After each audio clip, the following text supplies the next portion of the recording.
Okay, well, to introduce myself, I'm Oliver Hannay, the managing editor here at VoxDev, and I'll be hosting today's session. And we are incredibly excited to be joined by Anders Jensen, who was the senior editor in charge of bringing together this VoxDevLit on taxation and development. We'd also like to thank the co-editors, Anne Brockmeyer and Lucy Gooden, as well as the IGC's Tax for Growth initiative for their support that's helped make this possible. This VoxDevLit is part of our growing library of living literature reviews. We now have 12 available on our website that cover a variety of topics within development economics. And we're really excited that over the next couple of months, we'll be bringing more reviews on topics including foreign direct investment, educational technology, public service delivery, refugees, forced migrants, and more. As these are living literature reviews, we'll also be lreleasing updates to our existing lits so that they keep up to date with the latest evidence. In today's session, we're going to have approximately a 40-minute presentation by Anders, followed by 20 minutes or so for questions. You can submit these using the Q&A tab on Zoom, or you can also vote for other questions that you would like to see answered, and I'll monitor these throughout and pose them at the end. So without further ado, Anders, I'll hand over to you. All right, wonderful. Thank you so much, Oliver. Thanks to the VoxDev team for allowing us to do this. Let me just share my slides. Okay, great. I think you can all see my slides now. Yep. Perfect. Yeah, so again, thanks so much to the whole VoxDev team for setting this up. Thanks to the Tax for Growth initiative at IGC for supporting this work, and thanks to Anne and Lucy for being co-editors on this work. My name is Anders Jensen. I'm an associate professor in public policy at the Kennedy School, and I'm also one of the research co-directors at the state program at the International Growth Center. So today I'm going to be talking about taxation and development. I'm going to try to do justice to the growing and increasingly large literature that exists on this topic, and trying to summarize some of the key findings that have come out of the work so far, as well as highlighting some of the important areas for future work. So the starting point for this lit review is the observation that there are really very vast differences in the size of government across countries today. So if we take as a measure of the size of government the tax to GDP ratio, it's approximately 13% or so in low-income countries, around 26% in middle-income countries, and 36% or so on average in high-income countries. So really very large differences in the size of government that we observe across countries today. And there's one of the underlying motivations for a lot of the work that I'm going to be reviewing today is the idea that improving the ability to collect taxes in developing countries has a number of potential benefits. And they include the ability to fund public goods and services that can be productivity enhancing and that can support the long-run development of the country. Improving the ability to collect taxes can also help to decouple domestic policy from international influences. So in a number of countries that are more constrained in their ability to raise their own resources, there are significant needs for governments to either rely on foreign aid or to go on to international market to raise debt. And this in turn makes them much more susceptible to a number of economic and political influences that could in principle distort the path of the sort of domestic policy agenda. Another important objective of improving the ability to collect taxes is that it allows for the government to tailor their tax schedule to redistribute in whichever ways their society deems to be most important. And I'm going to get back to that a little bit later on in the review. And related to this, more from an administrative implementation point of view, when we have a strong tax system that is well set up, governments are much more able to implement policies as they were initially intended, instead of having to expect potentially significant deviations in terms of how policies actually effectively are implemented versus how they were initially meant to be designed in the first place. And finally, and I'll talk a little bit about this as well during the review, there's a notion that as the state improves the ability to collect taxes, for example, by making the collection process more fair and more transparent, and also by providing extra public goods with the additional funds raised, that this can strengthen the broader social contract between the state and the citizens, which goes well beyond just the more immediate relationship between a tax authority and a taxpayer. So in the context of this, some of the main questions and themes that this VoxDevLit tries to answer is sorry to interrupt, Anders. Could you just make your slides full screen, please? Oh, yes. There, yeah. No worries. Sorry to interrupt. No problem. Thank you. Okay, so the main Perfect. questions that are going to be prevalent for this review is, why is it that there are such significant differences across space and time in government's ability to collect taxes from firms and individuals? And of course, as an immediate follow-up question to that, what specifically can developing countries do? What is within the reach of feasible policies to improve the ability to tax? And how does the pursuit of tax collection, which is just one objective of a government, how does the pursuit of that objective depend upon, but also influence other important objectives of a tax system, including equity, trying as best as possible to support the long-run growth of the country, as well as governance, strength of governance more generally. And so in light of these main questions, today I'm going to summarize some of the main findings from 3 areas where there's been a lot of great and rigorous work. The first is on constraints on effective taxation and enforcement. The second is on tax authorities as it relates to administrative reforms and communication strategies with taxpayers. And the third is around equity and redistribution. I want to mention that this VoxDevLit is primarily going to be drawing on 2 review articles. The first is called Tax Equity in Low and Middle Income Countries, and the second called No Taxation Without the States.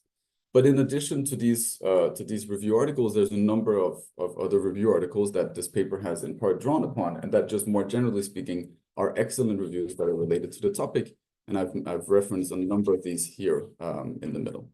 And I wanted to also highlight, before I go into the details of what of the review in the different sections, that the work on taxation and development is an incredibly active space at the intersection between policy and research.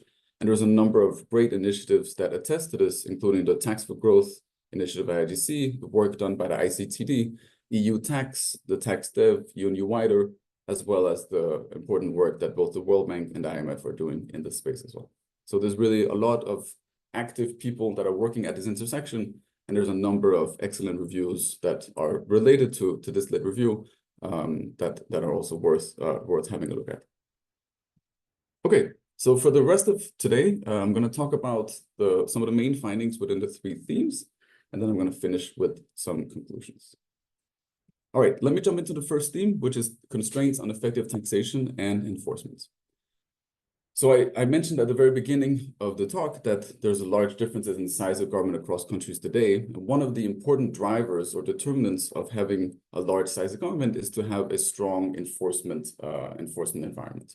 So the ability to have a tax to GDP ratio that's high, something like 25 or maybe 35%, to some extent depends on having a strong enforcement environment. And in turn, enforcement depends on the existence of information. And the literature has in particular established the importance of what we call third-party information, which is the kind of information that third-party institutions submit directly to the tax authority. So for example, when I am an employee working in a large firm, the information on the wage that the firm has paid out to the worker, that is third-party information that in principle can be submitted to the tax authority, and that the tax authority can then use to compare against any potential information that the taxpayer may directly also submit to the tax authority. And there's very good rigorous work across a number of countries and also a number of important tax bases in different countries, showing that when third-party information covers a particular taxable activity, enforcement is stronger and there's much less scope for evasion. And on the contrary, when there's an absence of third-party information trails, there's largely much more scope for evasion that's in place. One of the important distinctions here, and I'll come back to this later in the review, is between employees, where there's third-party coverage based on the interactions with the employer, and where we find very limited amount of evasion and a high level of effective taxation, and self-employed, where in contrast, there's very limited third-party coverage of the activities of self-employed. And we often find that tax authorities struggle to effectively tax that source, this income from self-employed. So enforcement is a strong component of a high level of effective taxation, and in turn, it depends to some extent on the existence of third-party information trails.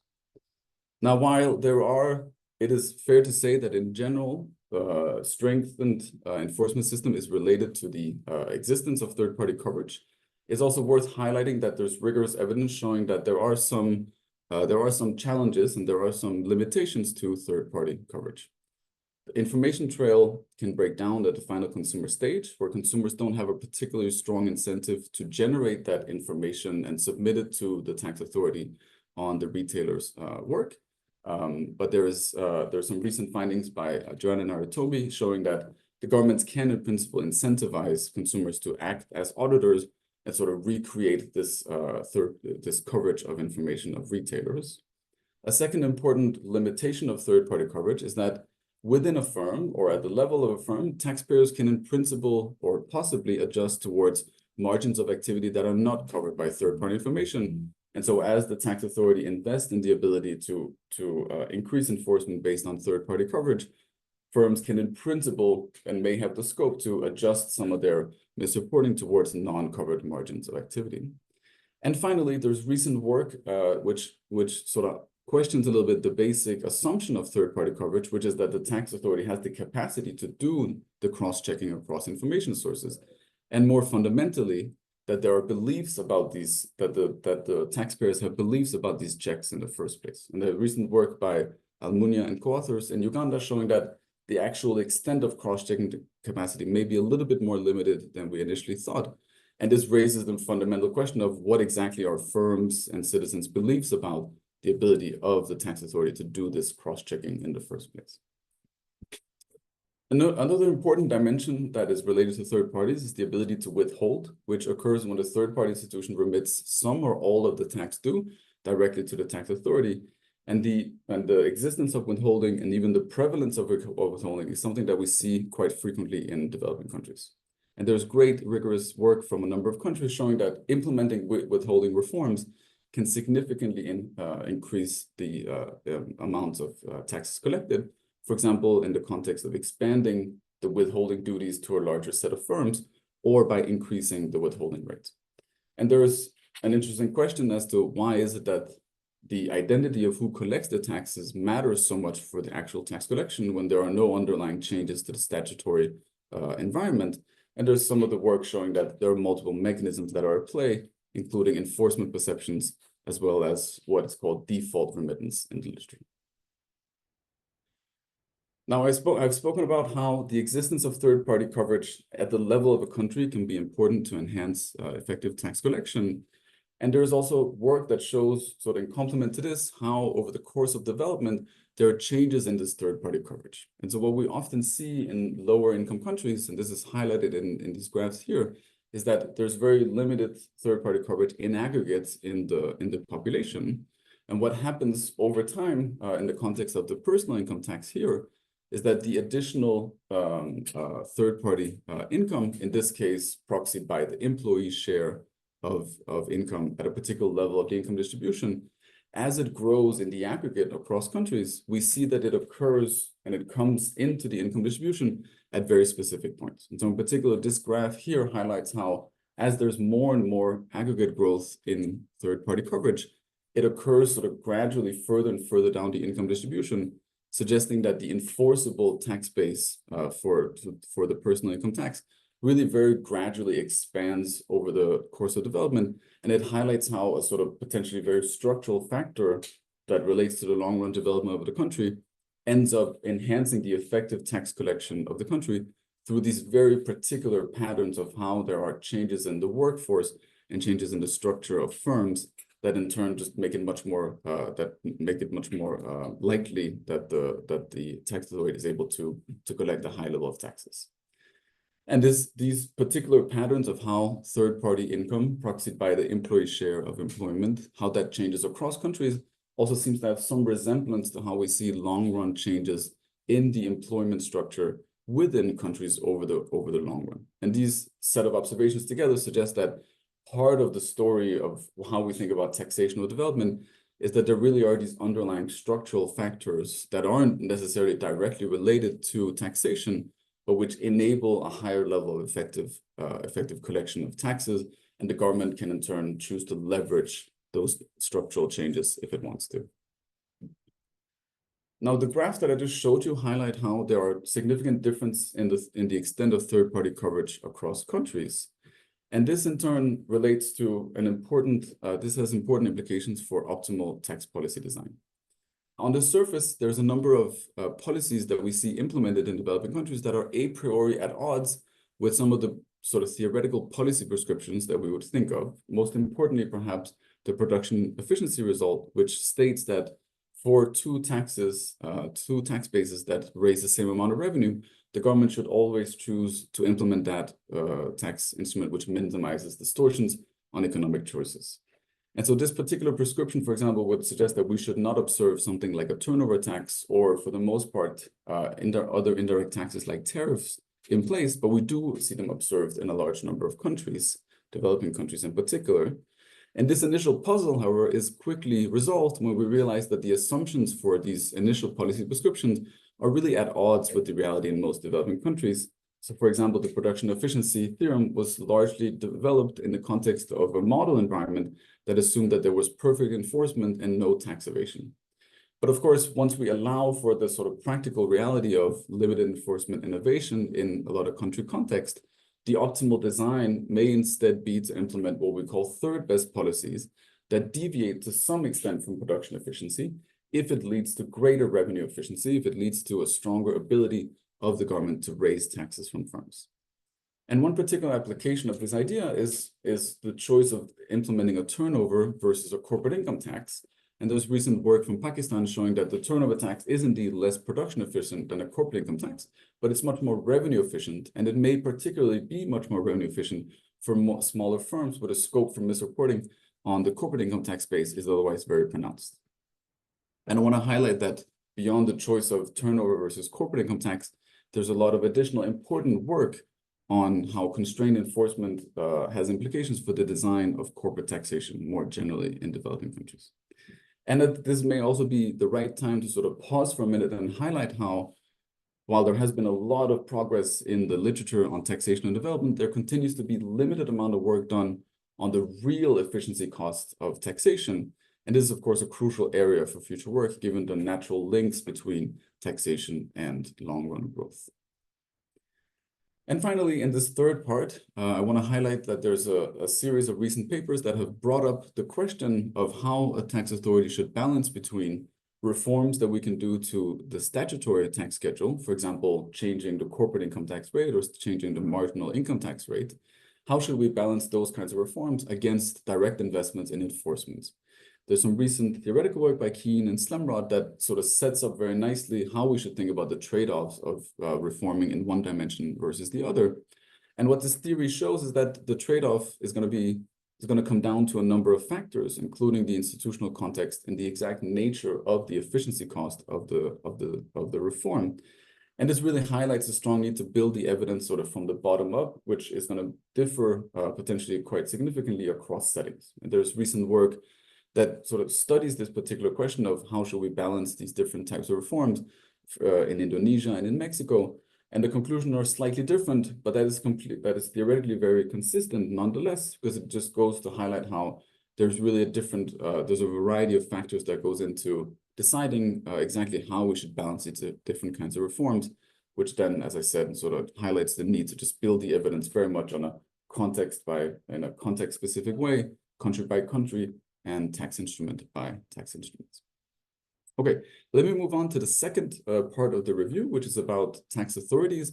And in particular, this part of the lit review focuses on administrative reforms and communication. Now, the broad motivation for this section of the lit review is that tax authorities play an important role in shaping the ultimate impacts of enforcement and statutory reforms. And so in the spirit of that, the evidence that's reviewed in the second part is around the administrative reforms that tax authorities engage with, as well as communication strategies with taxpayers. And the idea of focusing on these two components is that these are what we can call feasible building blocks that are part of a well-functioning tax authority. They are arguably policy levers that are feasible in most settings, including at the lowest levels of initial capacity of government. And they have impacts, as I will highlight to you in this review. The impacts of these reforms oftentimes can go beyond the sort of immediate improvements of enforcement that may be more specifically related to the first part of the review. So a first component of administrative reforms relates to reforms to the personnel of the tax authority. And the motivation here is quite simple, is that without skilled and well-managed tax collectors, inspectors, and auditors, any efforts that we may think of in terms of changing the enforcement environment or changing the set of statutory tax rates may really fall quite short of our intended effects if we don't have this strongly supporting personnel setup. And so the idea here, one of the underlying ideas in the second part of view, is really very much in line with Weber's notion of an effective bureaucracy, when we want to try to rationalize and professionalize the personnel that engages in the tax collection process. And there's very nice evidence on multiple dimensions of what personnel reforms can look like that have been studied across countries. We have good evidence on how the incentive structure of tax collectors matters, including for both performance pay as well as performance posting. There's also very good recent work on how the rules for assigning tax collectors to teams can end up having quite large and significant effects on performance of these tax collectors in the field. And finally, and a very intriguing and interesting possibility in a number of countries is the ability to rely on non-state actors, such as local chiefs or other local community members, and essentially delegate the collection duties to these non-state actors because they may have certain informational advantages that will help to enhance tax collection. A second component of reforms to the tax authority is to render the collection process more systematic. And the motivation here is that in a lot of settings, firms and citizens' interaction with the tax authority are often unpredictable, idiosyncratic, and to some extent arbitrary, at least from the outside. And there's either anecdotal evidence or even at this point rigorous evidence from a number of papers showing that officials have a lot of discretion, tax officials in the field have a lot of discretion, and may actually end up targeting certain subgroups for reasons that are unclear, or that in principle a sort of well-designed tax system could want to seek to try to curb. And so rationalizing the tax collection processes to follow more systematic rules is really very much in line with this idea of a sort of ideal Weberian bureaucracy. And there's a number of very interesting findings that are consistent with this idea, including in the DRC, a campaign to systematically register property owners, so in a very uniformly and very comprehensively, which improve not only tax compliance, but also citizens' attitudes towards government. The idea of introducing electronic filing, where a number of the channels whereby taxpayers can submit their forms to the tax authority follows a more sort of systematized process. There's work in Tajikistan showing that this can reduce compliance costs and can have positive effects on compliance, but in a manner that's heterogeneous across firms. And finally, there's recent and exciting work from Senegal, which shows that if you provide bureaucrats with the ability to, with discretion in the context of having to assign values to properties for the purpose of a local property tax, this can actually lead to a more regressive tax profile than in a more systematic system where the use of technology sort of largely overtakes the job of bureaucrats, and instead in a more sort of systematic manner assigns property values. So rendering the collection process more systematic is an important dimension of a tax authority, and there's a number of different ways in which different governments have tried to improve on this dimension. And finally, another important dimension of reforms to the tax authority is the idea that there's informational capacity of the state that goes beyond the sort of third-party notion of information that the public finance literature has mainly emphasized. There's a broader notion of what we call legibility in social sciences, which is the idea that informational capacity really relates to the breadth and the depth of the more general knowledge that the government has on the citizens.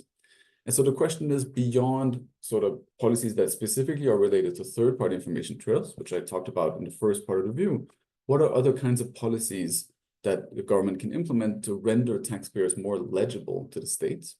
And so there's work showing that if you signal this identifying information to the taxpayer that the government has, this can have important impacts on the perceptions of citizens of what exactly is the sort of broader informational capacity of the states. As I mentioned in one of the earlier slides, you could also imagine leveraging the local information that isn't about third-party information, but it's about other types of soft information that non-state actors have built in their local communities. You could imagine trying to leverage that to make taxpayers more legible. And finally, governments can also try to implement policies so that state officials themselves can directly build local information. This is a graph from recent work in Ghana, where tax collectors were provided with a technology that helped alleviate a particular constraint, one specific constraint in the work environment, namely on delivering bills. And what the results from the RCT shows is that the tax collectors that were equipped with the technology, they essentially use this extra time on hand to re-optimize across other constraints that were binding in the field, including, importantly, spending extra time to try to learn about the characteristics of households that are initially hard to observe, but that ultimately matter a lot for the propensity of households to pay. And so this work shows, in a very complementary way to the two other papers I cited just before, how the tax authority can itself actually directly try to build locally relevant information in the field. And it can do so, and it can therefore enhance informational capacity in a lot of settings where this kind of hard third-party information is going to be largely non-existent. So this gives us a broader notion of what it is informational capacity is for tax authorities. The second part of this second section of the review is about communication with taxpayers. And the motivation here is that beyond only conveying tax liabilities, transparent and clear communication can oftentimes play a role in shaping the taxpayer's perception of the state as it relates to beliefs over enforcement, the provision of public goods, as well as equity. And more specifically, what this second part of the review for communication strategies focus on is a sort of hypothesis that maybe tax authorities can design communication strategies that bolster tax morale specifically, which is the set of non-monetary motivations for tax compliance. And at a high level, if you look across all of the evidence that's reviewed here in the paper, we're able to sort of reject the null hypothesis, if you will, that non-monetary factors have no impact on actual tax behavior. And so this is motivating us to think that it may exactly be in environments where there's initially limited enforcement, which is what characterizes a lot of developing countries, that this alternative set of policies to influence tax morale may potentially have quite high returns in terms of tax compliance and broader engagement of the citizen with the state. And so what is the evidence on communication strategies as it relates to trying to bolster tax morale? Well, there's sort of three main themes or three main dimensions of tax morale. The first is what we call intrinsic motivation, which is the set of privately held beliefs, views, and morals of individuals. And the evidence here would suggest that intrinsic motivation does exist, but it is highly heterogeneous across individuals. And perhaps in part as a result of this strong heterogeneity across individuals, the extent to which tax authorities can leverage intrinsic motivation in communication strategies has provided, so to speak, mixed evidence. We have certain papers that show there are positive effects of leveraging intrinsic motivation for tax compliance, but a lot of other papers where the evidence is much more mixed and it seems to have maybe null effects or even sometimes backfire in terms of the ultimate impacts. The second dimension of tax morale is what we call social considerations, the existence of cultural or social norms, or just the idea more generally that social interactions may be an important dimension of the taxpayer's decision to comply and engage with the state. And some of the insights from work in this area is that communication strategies that seek to leverage social considerations have to be very carefully designed because the ultimate impacts are going to depend significantly on what people's priors are about the norms, for example, around tax compliance and the exact extent of tax compliance at baseline, as well as the social cultural context of the country. There's recent work, for example, showing that the sort of appeal for privacy is in fact a very important determinant of individuals and when they choose to engage with these kinds of policies that seek to highlight certain social aspects of tax compliance and of tax behavior.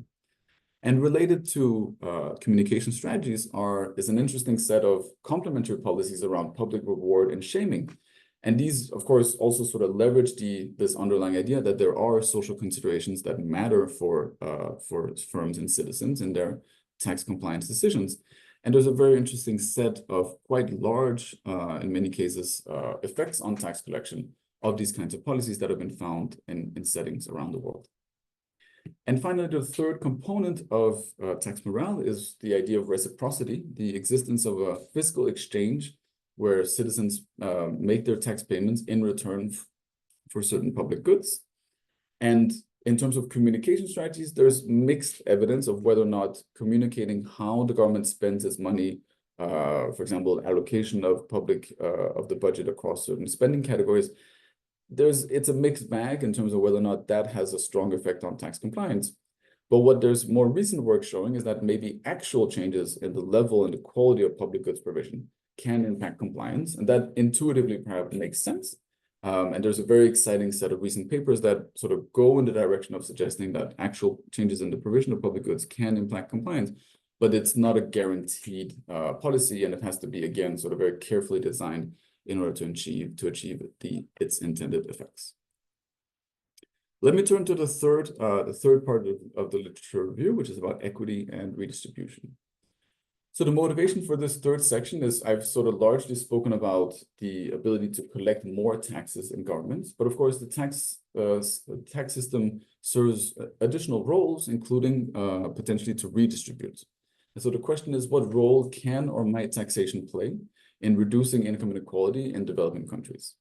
And the motivation for studying or for caring about this topic is quite straightforward. It's that income inequality is very high in developing countries and has either been stable or increased over the past 30 years. If you look currently in large populous developing countries, the top 10% share of pre-tax income is 55% on average in Africa, in the region as a whole, 58% in Brazil, 43% in China, and 57% in India.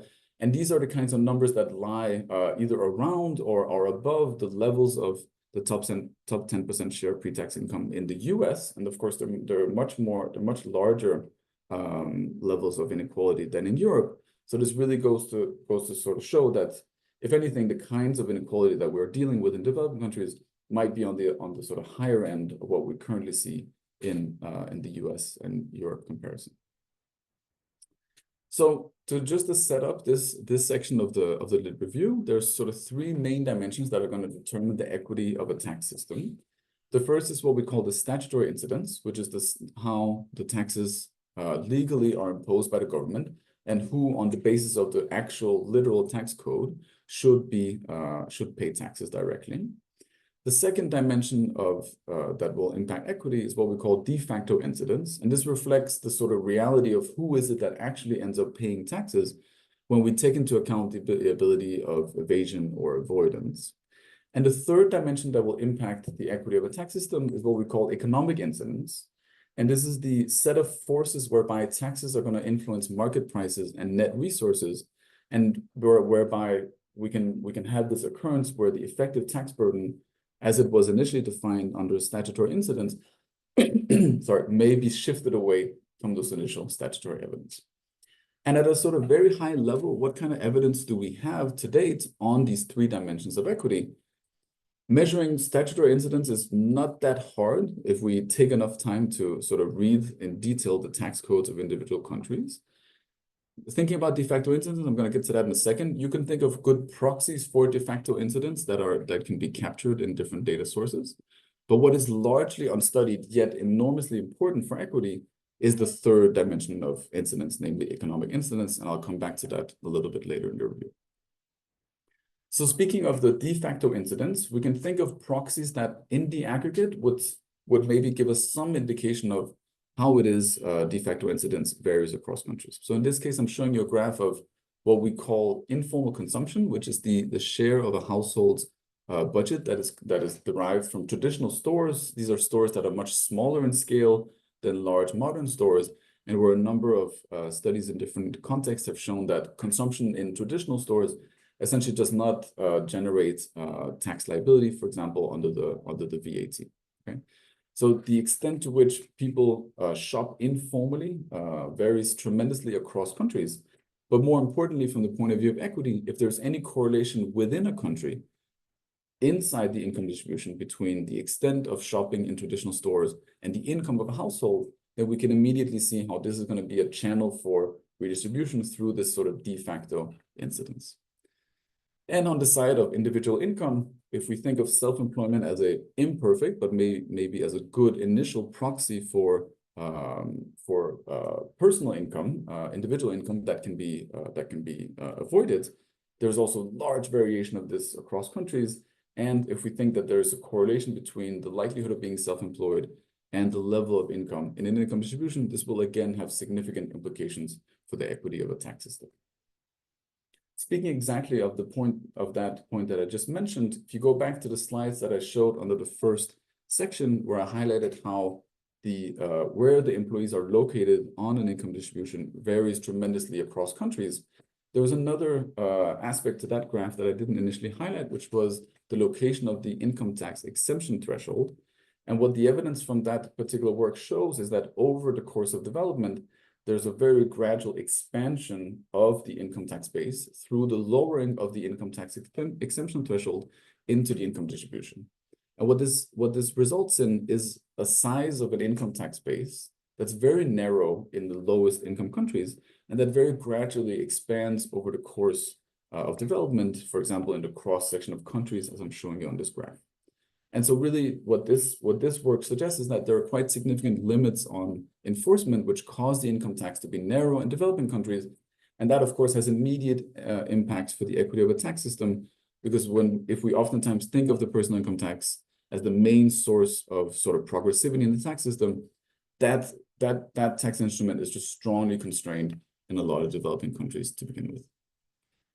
And so the narrow tax base that for the personal income tax, if it is due to these exogenous reasons which are related to enforcement constraint, has quite important implications for the optimal way to use tax instruments to redistribute. And in particular, it goes against a little bit the main sort of theory in public economics, which is the Atkinson and Stiglitz result, that redistribution should largely be achieved exclusively through direct income taxation. As in the case with the production efficiency theorem, where when this theorem sort of meets the reality of limited enforcement in developing countries, once we then account for the enforcement constraints on the personal income tax, which severely constrain the size of the income tax base, it leads us to consider that consumption taxes can be considered a robust policy tool, both for revenue as well as for equity objectives. And so with that sort of theoretical motivation in mind, if the consumption tax from a theoretical point of view is to some extent appealing to use as a source of redistribution, what are the actual equity effects of this large tax instrument in developing countries? And recent work here has taken a starting point in order to answer this question in expenditure diaries across 32 developing countries, which highlights that lower income households are much more likely to shop from these informal stores that are the kinds of traditional stores that I described just a couple of slides ago. And so the authors established what they call the informality angle curve, which is the relationship between a household's total income and the informal budget share of that household. And these informality curves are strongly downward sloping in all the countries where the authors have data from. And there's also a strong overlap between the informality angle curve and the food angle curve. And what these consumption patterns mean for equity of consumption taxes is that if you levied a simple uniform tax rate on all goods that are purchased from formal stores, you would immediately have a consumption tax that's actually de facto progressive, where the households that have higher levels of income will pay a larger share of their income in consumption taxes. And the second insight that comes out of this study is that if you try to reduce rates on necessity goods, for example, on food, which is a policy that we see as quite prevalent in a large number of settings, motivated by the downward sloping food angle curve, this actually has quite limited impacts on progressivity at the margin once you already account for the sort of de facto exemption of consumption in informal stores. Now, a lot of this work on equity, including what I'm highlighting here to you in this slide, has a number of assumptions on economic incidents that have to be taken into account. And so this particular paper tries to go one step further and actually investigate these underlying assumptions on economic incidents by directly studying the pass-through of a VAT rate change to final consumer prices by sort of type of store, whether it be informal or formal stores, leveraging a unique setup in Mexico.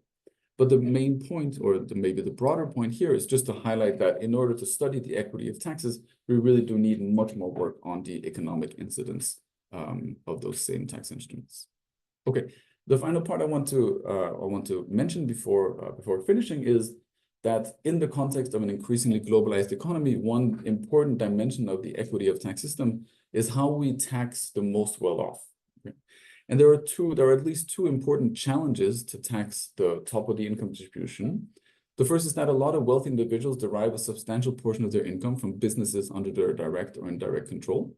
So this means that a large source of the income comes from different types of income activities. These wealthy individuals, because of this setting, may be able to defer taxation to some large extent, and they may also be able to derive direct personal consumption from the sort of broader income generating activities of the firm. And these are, of course, the kinds of activities that a personal income tax is pretty poorly suited to actually tax. And the second key challenge is that a lot of wealthy individuals often hold some, if not all, of their wealth abroad, including, not exclusively, but including oftentimes in tax haven jurisdictions that have low tax rates and limited transparency. And these challenges appear to be quite significant. The financial wealth that's held in tax havens accounts for up to 18% of GDP in Africa and the Middle East, 13% in Latin America, and 5% in Asia. And so if we try to sort of zoom in more specifically on the effective taxation at the top of the income distribution, while we don't have that much rigorous evidence on the exact amount of taxes paid, say for the top 1% or the top 0.5% of the income distribution, there's great work, including that done by the Commitment to Equity Institute, which uses household survey and a number of underlying assumptions on types of tax payments by type of income activity to measure across the income distribution the actual sort of de facto amount of taxes paid. And what we can see from this graph is that the amount of effective taxation that's collected at the top of the income distribution is just significantly lower in countries at lower levels of GDP per capita. And this is not so much explained by variation across countries in the top marginal income tax rate. There's a little bit of a positive association between the top marginal income tax rate and GDP per capita, but there's a large amount of differences across countries in effective taxation at the top that is most likely due to these key challenges that I just highlighted. And so consistent with these challenges, researchers find large behavioral responses to tax reforms at the top of the income distribution. I'm citing here a number of great studies that estimate quite large elasticities of taxable income or of taxable wealth.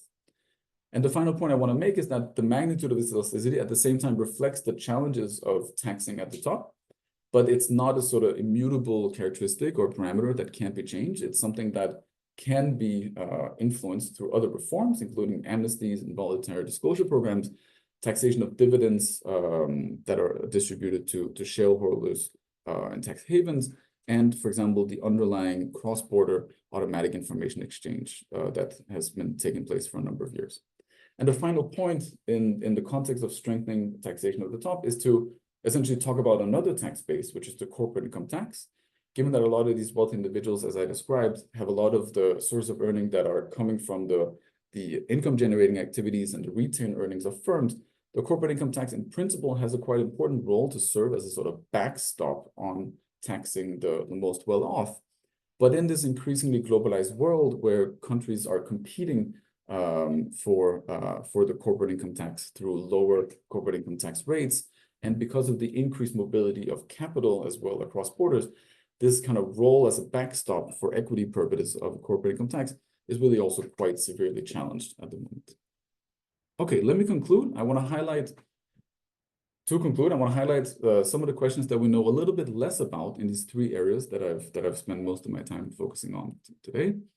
In terms of constraints on effective taxation enforcement, some of the important questions that I think we should spend time working on are how to balance the enforcement and statutory reforms, given that a tax authority has limited resources, the promises and pitfalls of digitization for enforcement, and for digital data to lead to more individualized tax instruments, or whether or not it will lead to a collection process that's even more uneven than it currently is without necessarily leveraging digital data much.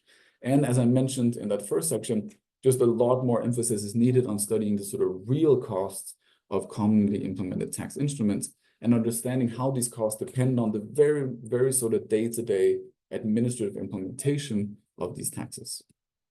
In the area of tax authorities, how should we design policies that enhance informational capacity, maybe that goes beyond the sort of third-party notion of informational capacity, but while also minimizing the capture by rent-seeking officials? So there are important sort of potential downsides of informational capacity that we have to think about carefully. And I didn't speak so much about perceptions of redistributive and procedural fairness, but how can communication strategies impact these perceptions? And do these perceptions eventually matter for tax compliance decisions of individuals? And in the area of equity and redistribution, who is it who benefits from the existence of a large informal sector? I showed you some evidence to answer that question in the specific context of consumption. But of course, there are many other markets in developing countries where there is a large informal sector, including in labor markets. How does the existence of a large informal labor market matter for incidence and equity in developing countries? What is the economic incidence of some of the commonly implemented taxes in developing countries? And what is it that governs this incidence? And finally, an enormously important area that I've essentially not spent any time talking about in the context of this review, but which is very much going to be increasingly important going forward in developing countries, is to understand what are the distributional impacts of some of the major environmental fiscal policies that are currently being discussed or being implemented across a number of countries. So thank you so much, and I'll hand it back over to Oliver. Thanks so much, Anders. That was incredibly clear and really, really interesting. So we've had a number of questions, but please do keep submitting them and we'll try to get around to as many as possible. So I'll give you 2 questions at a time, I think, and then you can kind of go through them. So we've had one in from Randolph Williams, who's asked about what ways a country can increase their collection of third-party information, because obviously you were saying at the beginning how important that is. And then he also had a question about how kind of non-tax revenue for governments impacts their collection of taxes and if there's been any work on that. So that's from Randolph. And then one from Isabella asks about whether there's evidence on kind of putting higher tax rates on the top 10% in developing countries, and how that would actually impact economic development itself, and if that could actually have counterproductive effects if the taxes are increased on a certain group at the top of the income distribution. So we'll start with those 2. Yeah, thanks, Owen. Thanks to those who submitted those questions. Those are great questions. Let me start with the last question.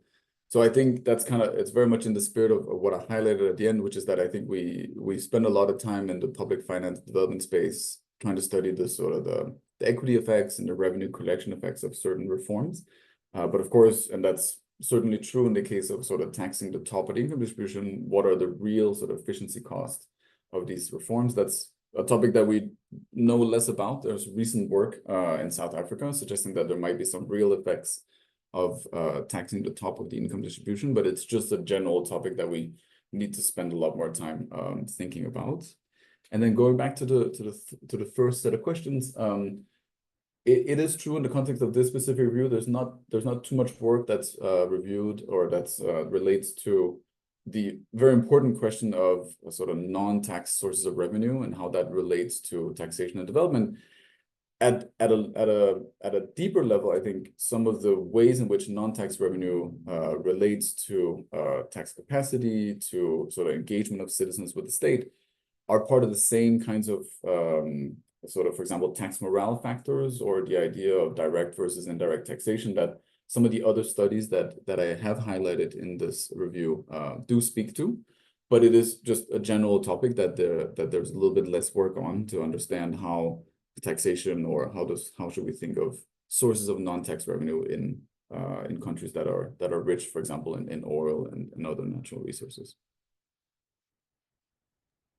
Great, thanks. And in terms of increasing the amount of third-party information, is there kind of evidence on how that can be done? I guess obviously it seems like that's something that kind of naturally increases over the development span, but in terms of concrete steps that policymaker could take. Yeah, absolutely. So I think there's kind of 2 parts to that. There's one of the papers that I reviewed from Ecuador. It kind of shows how essentially information trails that exist from third parties that are lying around can in principle be leveraged, and you can imagine that the tax authority sort of uses those and communicates those to the taxpayers. But exactly the evidence from Ecuador kind of very nicely shows how communicating to the taxpayers that there's increased third-party information on certain activities of firms doesn't just all guarantee higher levels of effective tax collection if firms can essentially adjust and respond to this new information environment by just shifting their misreporting onto other dimensions of activity. But beyond that specific example, I think this is one of the main areas where digitization is going to end up having a lot of implications. There's a large number of digital sources of data that capture various new forms of firms and citizens' activity. And I think it's a question mark still exactly the extent to which we should pick up this information trail for third-party purposes. It could, in principle, have certain positive effects on enforcement. But I think it's also worth mentioning, as with any tax system, the trade-offs that we have to think about. And so in this particular case, you could imagine certain sources of third-party information that could have strong impacts in terms of effective tax collection with increased enforcement, but that may also have some adverse equity effects because certain types of information trails are disproportionately used by people at certain levels of the income distribution. So I think technology, that's kind of my hint in the promises and pitfalls of digitization, is exactly, for example, around that margin. Third-party information can be enhanced, but as we sort of as we bring these additional sources of information on board to the tax authority, we have to be very careful about not only the revenue collection impacts, but also sort of the equity effects that this has in society. Great, and that actually links to another question we had from Cindy about kind of digitization and digital taxation. Obviously, you kind of said that was an area where we need more kind of evidence and research, but Cindy was wondering if there's kind of been any kind of early works on this or initial research that's kind of had any interesting findings. Yeah, I mean, I think so. One area of digitization that I personally think is quite important. It's also dear to my heart because it's being implemented in a number of countries where I'm more directly involved. Is, for example, around taxes on electronic transactions, such as mobile pay, which of course in a lot of developing countries is a huge source of has been one dimension of financial inclusion. It's a strong source of transfers between households and payment for transactions. And I think there's some recent work done. We can perhaps update that in the review with some specific references. But that exactly sort of highlights how that is it's an immediate source of information from a tax authority's point of view. There's a very limited number of telecom providers, for example, who manage the transfers of these mobile money transactions. So from a third party sort of enforcement point of view, it sounds like a really good idea potentially, but there really is, as I said, this kind of very strong additional concern of, okay, but who exactly in the income distribution is it who makes use of these mobile money payments? So that's, I think, one example of digitization that has various different impacts for sure. Thanks. Sebastian had a question about whether there's any evidence on how much countries that don't have good access to kind of income taxes or some of the other taxes that we've discussed try to substitute that by gaining income from other kind of sources such as natural resources or others. Yeah, thanks. That's a great question. So I think it's of course true that a number of developing countries still rely to some extent on non-tax source of revenue, such as foreign aid. I would like to say that I think there's still more work that can be done in a very rigorous manner on this exact topic. Including myself, I've done some early sort of cross-country work on this topic, trying to study what are the substitutions between domestic source of tax revenue and, for example, something like relying on foreign aid. But I think beyond this kind of general notion that it's important or it's worthwhile for a lot of countries to try to move more towards, as we call it in the jargon term, domestic resource mobilization, which exactly decouples countries from having to rely on the economic and political influences across borders. Apart from that general notion, I think the literature has kind of largely then focused on, okay, what are the important ways that we can enhance domestic tax collection? But there is sort of, relatively speaking, a little bit less work on that exact extent of sort of, substitution across these different sources of revenue at the level of an entire country. Perfect. We had another question talking about kind of how we measure the real effects of taxation. So maybe if you could kind of briefly explain again what the real effects of taxation, what that means, and then also whether we should consider things like prices, welfare, or others. Yeah, No, thanks. That's a great question. So by real effects, what I mean by real is so in the literature in public finance, we sort of often think of the behavioral responses that taxpayers have to react to changes in the tax system as coming either from real responses or from evasion and avoidance. And so if you think of it that way, what we mean by real is essentially anything that you write up in an economic model of the decisions of a firm or a citizen, and that are not the sort of evasion or avoidance. So for example, if changes to a tax rate on a firm led to changes in the actual size of the firm in terms of the amount of sales that it generates for markets, or the amount of investments, for example, that it chooses to engage in, those would be real effects of a tax. You could also think of, for example, in the VAT, there's a number of papers on the real effects, including some work on how the existence of a VAT sort of distorts the kinds of trading partners that firms are willing to engage with in a network. And from an individual's point of view, one set of real effects of an income tax system would be if you actually change the number of hours that you work, or the sort of total labor supply that you provide to the market. So these are examples of what you would think of as real effects. And part of the challenge of studying real effects is that the kinds of data that we oftentimes can observe from within a tax authority, which is the starting point empirically for measuring these behavioral responses, it's not always clear that we can very nicely distinguish sort of these real channels of impact from the sort of misreporting channel. But there's a lot of creative ways that researchers have tried to capture or sort of precisely measure some of these real dimensions of choices, and then subsequently study the actual impacts of tax reforms on those dimensions. I'm happy that people are picking up on this. I think I've mentioned this during the review. This is just a general area that I think researchers care about, but of course, a lot of policymakers are also, particularly interested in when we think about the sort of natural links between the strength of a tax system and its ability to help promote the long-run development of a country. Okay, thanks so much. As we're coming up to the end of the hour, I think we'll cut the Q&A short there. Thank you for all of those who have submitted questions. I thought some of them were really interesting. And also thank you for attending today's launch event. I've just put a link in the chat to everyone where you can go and read and download this full VoxDevLit review. And we're also going to add a recording of this event to the website in case anyone missed it and might find it useful. And also we will add the slides to our website as well, so you can find those there. Thank you all for joining, and thanks again, Anders, for your presentation and answering questions. And yeah, make sure to stay tuned for the next VoxDevLit launch events. Thanks so much for everyone who attended. Thanks for the great questions, and yeah, thanks to Oliver and the rest of the VoxDev team for organizing this. We're very appreciative.